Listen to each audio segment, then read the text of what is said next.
because it's a little topical for the weekend. Tomorrow is Veterans Day, and this is a poem that I wrote based off of some footage of World War II soldiers going off to war that I found in the archives of the Beacon Historical Society, where I volunteer on the weekends.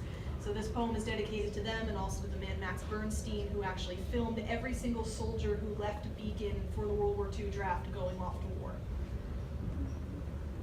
They filmed you at the train station on Memorial Day, fresh from your first march down Main Street, sweating in your Sunday best.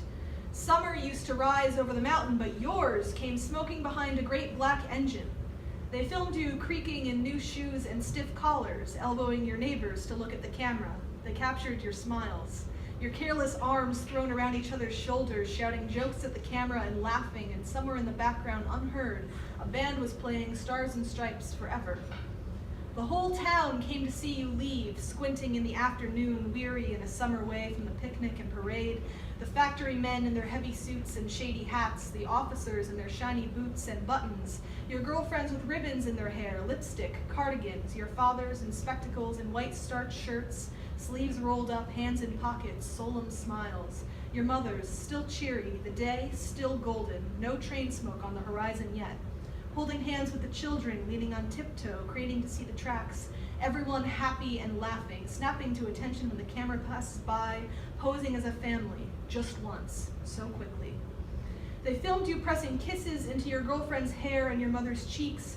They filmed you shaking hands just a little too hard, a little too fast with your fathers and the mayor and each other.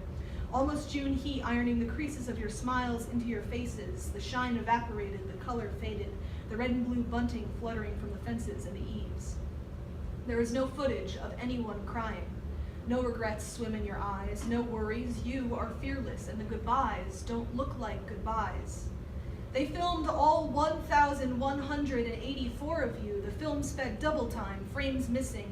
So when you board the train, you seem to leap aboard. Grins flashed back only for a moment, one after the other, waving to the camera. Making your first march into elsewhere, they filmed every single one of you, leaving home behind. From the way you smiled, you must not have known. This was the last day of church bells, the last quiet morning, the last of the lilacs, the last sound of lawnmowers droning. You weren't thinking of empty porches or tree-lined streets or midday heavy on the river. You barely looked back at your mountain, your family, your front door. You must not have known that it was goodbye. Now your face is remembered on faded footage of 16mm smiles and 7-decade eyes with memorial stone names.